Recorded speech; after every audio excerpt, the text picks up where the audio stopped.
All right, today is going to be a quick tip day, and I'm going to be talking about how I cut out and create lashes. My name is Rebecca McGillicuddy. I'm NoirArtist, book cover artist, and I'm going to take this moment right now so I don't interrupt later on and just ask if you can subscribe, like, and ring the bell for further tips and videos. So we're going to get into this. I have this image that came from the starter kit from Photo Manipulation, and I am using quick selection tool. I only want her neck and up for this. I'll put it in a little image or something like that. We'll see.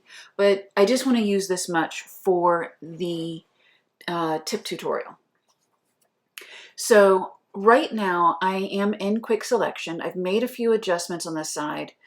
I am using the refine hair tool, and a lot of people like to use it. I don't, and there's a huge reason why.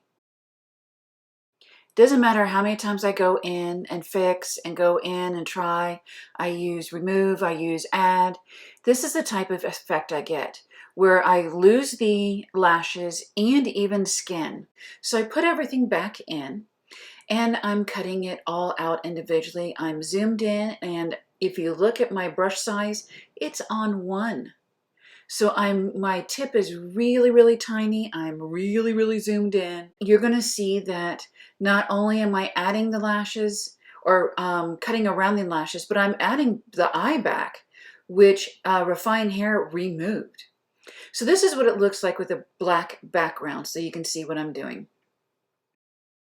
I'm going to go in and continue to really refine all of those lashes. Now, if this is something that you don't want to do, something you can do, especially if you want fuller, plumper lashes, is you can have them cut out, create a layer, attach it with Alt, and then click on the layer, and don't forget to name it, that way you can find it later. We are going to thicken up these lashes. I'm using Katie Ritchie's brush tip. Now you can go to Katie Ritchie for her at her website and get that download for those tips.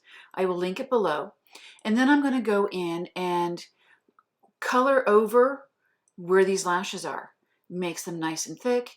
And if you want a mascara look, definitely use black if you like. Otherwise, I mainly use their hair color, like their darkest hair color. It's completely up to you. I hope this tip helps with any aspect with lashes for you or even hair.